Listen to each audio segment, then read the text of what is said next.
My name is Edward Porter, and I'm here with two of my colleagues, Sarah Gardner and Hayley Simmons, who also had key roles in the development of SG Connects, which is an online accounting product we've recently been developing and which we will touch on a bit more later. Shawgibbs is one of the UK's largest independent accountancy firms, and we're a member of DFK International, which is a top 10 international network located in over 85 countries around the world. Our head office is based in Summertown in Oxford, but we have also recently opened an office in London's West End, and that's partly to service the needs of our international client base and also to further development our property strategy. So the topic of today's talk is the cloud in your business. And at this point, it's probably a good idea for us to consider what it is we mean by the cloud. I did find it tough to know where to pitch this, as I'm sure there are some of you out there who know exactly what the cloud means, and others like me a few months ago who had a vague idea that it was something internet related. In fact, I did say to our web developer, surely we could just call it online computing, but he dismissed this in a suitably disdainful manner. And I think this definition explains the concepts of the cloud quite well. It's the practice of using a network of remote servers hosted on the internet to store, manage, and process data, rather than a local server or a personal computer. And people's awareness of the cloud and its capabilities has grown exponentially over the last few years. But what is it that's been driving the growth of this phenomenon? Inasmuch as something that's only a decade or so old can have a history, the development of cloud computing has really been dependent on the available bandwidth speed of the internet and general accessibility of the internet to us, the consumers.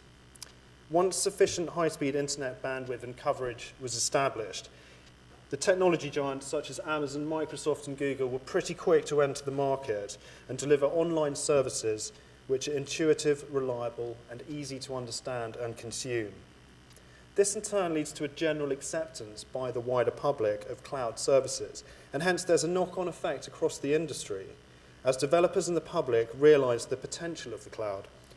Amazon's elastic compute, which some of you may use, is a really good example of what the cloud can offer, as this is a service which provides high-end computing power in the form of virtual machines on Amazon's virtualization platform. So in that case, you can use the service as a substitute for your entire computing infrastructure, or just for additional computing bandwidth. Alternatively, you could basically outsource your entire computing network. Hence, we see in this case that your personal computer becomes a window through which you access services, rather than it being the engine for providing those services. And therefore, you're no longer restrained by the limitations of your own hardware. And perhaps it'll contribute to the reduction of planned obsolescence as well. Most of you in this room will have been a part of the acceptance of cloud services, possibly without even noticing it. And if we look on the next slide, we can see quite a lot of cloud-based services that we might find it hard to live without. And hopefully what you get from this is the convenient on-demand nature of these services, both from an accessibility and also a cost perspective. And so from this, we can have a look at what are the potential business benefits of the cloud. Well, the utilization of cloud services generally requires a low or even nil initial capital expenditure. So the risk of forking out a huge amount of cash for something that's going to be obsolete in a few years diminishes. They also typically offer flexible monthly payment options. And this really is a key business benefit, and we can see this for our clients. Most businesses will end up paying for their capital expenditure using HP or some other form of debt finance anyway. So the difference with cloud services is that it's the service provider who bears the cost of making sure their product is kept up to date and compliant.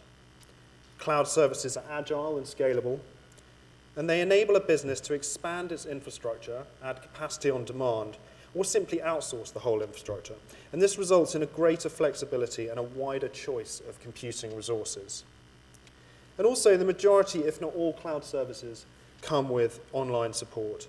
And for example, a subscription to Xero, the online bookkeeping product, that offers unlimited 24/7 support. But we do know from our clients that a key question for many first-time users is how secure is my data on the cloud?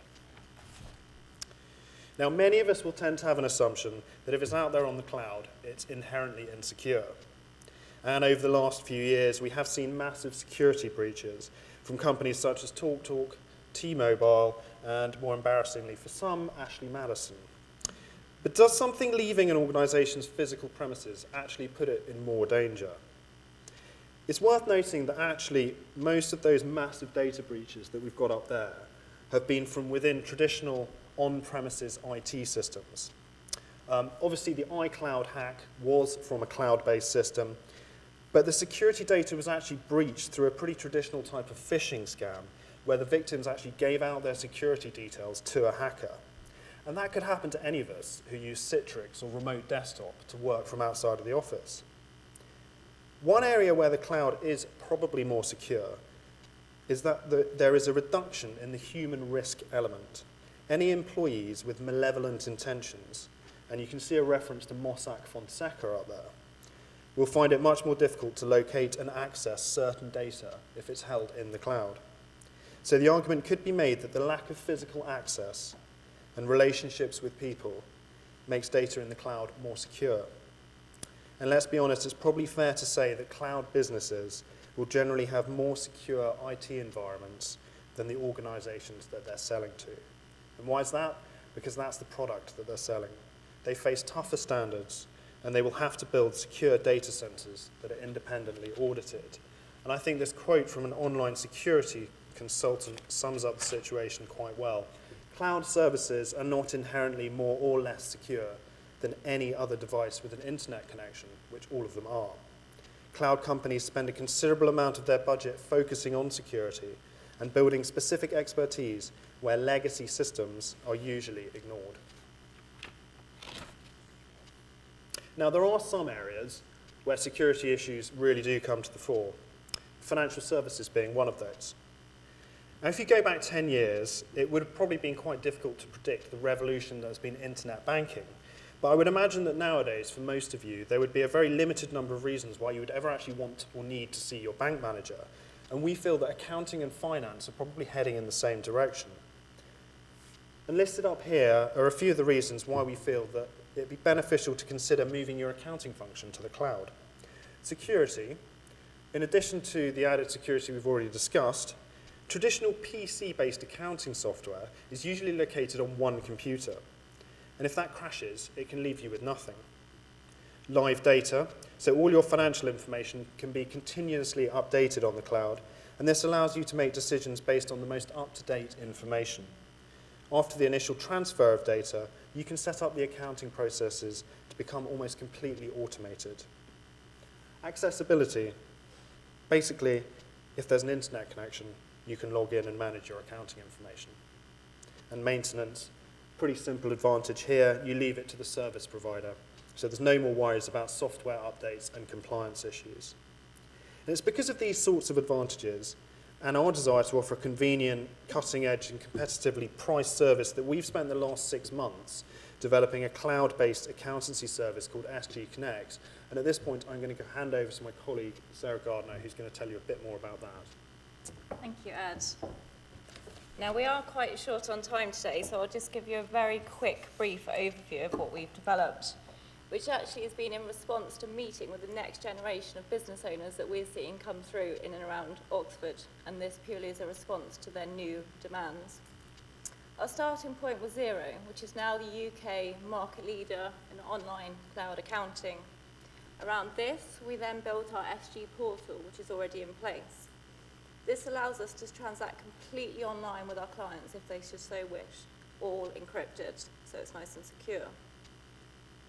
Our full compliance package is included for our basic monthly fee. However, we've then built some additional add-on services around that, should you need them.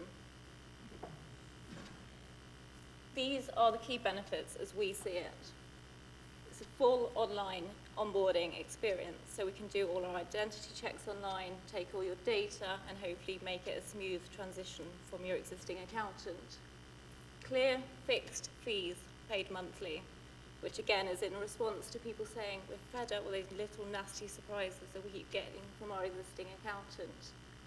Again, as I mentioned, the SG portal, so everything's safe, and the wide range of services which I'll now come on to. So alongside our basic package, which can offer your micro-entity statutory accounts plus your corporation tax, we can also offer a company secretarial, including the use of our Oxford office as your resident addresses should you so wish, the filing of your annual return, and any appointments and resignations of officers as you need. Payroll for up to 5 employees, including any RTI submissions and other monthly reports as necessary. Personal tax for any company directors, including salary and dividends. Quarterly VAT review, should you not feel comfortable submit without a trained individual taking a quick look first. And indeed, an annual meeting with a senior qualified member of our team, should you still wish. But again, this can be online, in Oxford, or in London, depending on your requirements. And so, this week, we were proud to launch sgconnects.com, which has been with our in-house web developer, our own marketing and IT teams. So thank you to them. As you can see in the top right-hand corner, we have a shopping basket, perhaps based on my own personal shopping habits, but we've really tried to create a true e-commerce experience. And so what everyone really wants to know is the pricing. From the beginning of this project, we really wanted to be at the forefront of our industry in terms of transparency. Everything is clearly priced here, so there's no hidden surprises. We've also gone that one step further in that our terms and conditions are also on the website, whereas some of our competitors leave those until you're much further down the onboarding process. And so on that note, we'd just like to finish with a quote from Gary Turner, who's the UK Managing Director of Xero. The ability to shake off the shackles to growth is exactly what Shawgibbs is helping to combat with the launch of SG Connects, which seamlessly integrates with Xero. So I think because of the time constraints, we're going to leave questions until the end, so we'll see you in a while. Thank you.